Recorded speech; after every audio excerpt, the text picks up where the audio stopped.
విజయవాడ మాజీ ఎంపీ కేశినేని నాని వచ్చే ఎన్నికల్లో పోటీ చేస్తారా లేదా?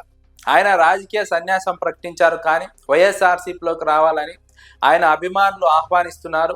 విజయవాడ పార్లమెంటు పరిధిలోని వైఎస్ఆర్సీపీ ఇన్ఛార్జీలు కూడా కేశినేని నానిని వైసీపీలోకి రావాలి, మళ్ళీ వైసీపీ నుంచి 2029 ఎన్నికల్లో పోటీ చేయాలని కోరినట్టు సమాచారం.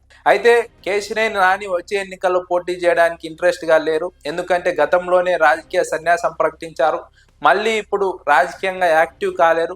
ఆయన స్థానంలో ఆయన కూతురు కేశినేని శ్వేత వచ్చే ఎన్నికల్లో పోటీ చేస్తారు. అది కూడా వైఎస్ఆర్సీపీ నుంచి పోటీ చేసే అవకాశం ఉందని రాజకీయ వర్గాల్లో ప్రచారం సాగుతోంది. అయితే కేశినేని శ్వేత విజయవాడ ఎంపీగా వైసీపీ నుంచి పోటీ చేస్తారా, లేదంటే ఏదైనా అసెంబ్లీ నియోజకవర్గం నుంచి ఎమ్మెల్యేగా పోటీ చేస్తారా అన్న అంశం పైన స్పష్టత లేదు. కానీ వచ్చే ఎన్నికల్లో కేశినేని నాని వారసురాలుగా కేశినేని శ్వేత వైఎస్ఆర్సీపీ నుంచి ఎంట్రీ ఇవ్వబోతున్నట్టు రాజకీయ వర్గాల్లో ప్రచారం. ఎందుకంటే కేశినేని శ్వేతను మేయర్గా చేయాలని కేశినేని నాని ప్రయత్నించారు, కానీ తెలుగుదేశం పార్టీ నాయకులే కేశినేని శ్వేత మేయర్ కాకుండా అడ్డుకున్నారు. అప్పటి నుంచి తెలుగుదేశం పార్టీ అధిష్టానంపై గుర్రుగా ఉన్న కేశినేని నాని 2024 ఎన్నికలకు ముందు తెలుగుదేశం పార్టీని వీడి వైఎస్ఆర్సీపీలో చేరారు. వైఎస్ఆర్సీపీ ఎంపీ అభ్యర్థిగా పోటీ చేశారు, ఓడిపోయారు. ఓడిపోయిన తర్వాత రాజకీయాల నుంచి తప్పుకుంటున్నట్టు ప్రకటించారు. ఆయన తప్పుకున్నట్టు ప్రకటించినప్పటికీ ఆయన వర్గాన్ని మాత్రం వదిలేయడం లేదు. ఆయన అడపాదడపా నియోజకవర్గాల్లో పర్యటిస్తున్నారు. విజయవాడ పార్లమెంట్ పరిధిలో ఆయన అనుచరులను కలుస్తున్నారు, వారి కార్యక్రమాల్లో పాల్గొంటున్నారు, వారి కష్ట నష్టాల్లో భాగస్వామ్యం అవుతున్నారు. అదే క్రమంలో కేశినేని శ్వేత కూడా విజయవాడ పార్లమెంట్ పరిధిలో పర్యటిస్తున్నారు, అనేక కార్యక్రమాల్లో పాల్గొంటున్నారు. కార్యకర్తలకు తన వర్గం వారికి కష్టాలు వస్తే వాటిని డైరెక్ట్గా ఇన్వాల్వ్ అయి సాల్వ్ చేయడానికి ప్రయత్నం చేస్తున్నారు.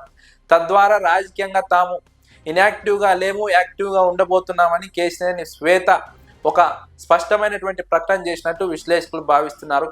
కేశినేని శ్వేతను గతంలో మేయర్ చేయాలని అనుకున్నా సాధ్యం కాలేదు, కానీ వచ్చే ఎన్నికల్లో ఎమ్మెల్యే కానీ ఎంపీ కానీ చేయాలని కేశినేని నాని భావిస్తున్నారు.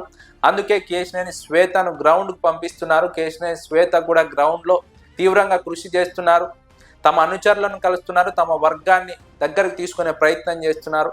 ఎందుకంటే రాజకీయాలకు చాలా కాలం నుంచి దూరంగా ఉన్నారు కాబట్టి ఎంతో కొంత వర్గం దూరంగా జరిగి ఉంటుంది. ఆ వర్గాన్ని మళ్ళీ దగ్గరకు తీసుకొని రాజకీయంగా తాము యాక్టివ్గా ఉంటాము, ఎలాంటి ఇబ్బందులు పడద్దండి, భరోసాగా ఉంటామని, మద్దతుగా ఉంటామని కేశినేని శ్వేత స్థానికంగా ఉన్నటువంటి తమ వర్గానికి భరోసా ఇచ్చే ప్రయత్నం చేస్తున్నారు, నమ్మకం కలిగించే ప్రయత్నం చేస్తున్నారు. ఈ క్రమంలోనే వచ్చే ఎన్నికల్లో ఆమె పోటీ చేస్తారు అన్న ప్రచారం అయితే జోరుగా సాగుతోంది. కేశినేని నాని 2024 ఎన్నికల్లో ఓడిపోయిన తర్వాత రాజకీయాల నుంచి తప్పుకుంటున్నట్టు ప్రకటించారు, కానీ వైఎస్ఆర్సీపీ మీదో లేదా వైఎస్ జగన్మోహన్ రెడ్డి మీద వ్యతిరేకతతోనో రాజకీయాల నుంచి తప్పుకోలేదు. తెలుగుదేశం పార్టీ మీద వ్యతిరేకతతో ఆ పార్టీ అధినేత వ్యవహరిస్తున్న తీరుతో తెలుగుదేశం పార్టీ నుంచి బయటకు వచ్చారు, వైఎస్ఆర్సీపీలో చేరారు. రాజకీయాలకు దూరంగా ఉన్నప్పటికీ వచ్చే ఎన్నికల్లో వైఎస్ఆర్సీపీ నుంచి పోటీ చేయడానికి అవకాశాలు ఎక్కువగా ఉన్నాయి. తెలుగుదేశం పార్టీలో పోటీ చేయడానికి ఎలాంటి అవకాశాలు లేవు. ఎందుకంటే కేశినేని నాని ఎంపీగా ఉన్న సమయంలోనే విజయవాడ పార్లమెంట్లో కేశినేని నాని తమ్ముడు కేశినేని చిన్నిని తెలుగుదేశం పార్టీ అధిష్టానం ప్రోత్సహించింది, కేశినేని నానికి వ్యతిరేకంగా ప్రమోట్ చేసింది, ఆయనకు వ్యతిరేకంగా పోటీ చేయించింది, ఎన్నికల్లో ఓటమి పాలయ్యేలా చేసింది తెలుగుదేశం పార్టీ అధిష్టానం.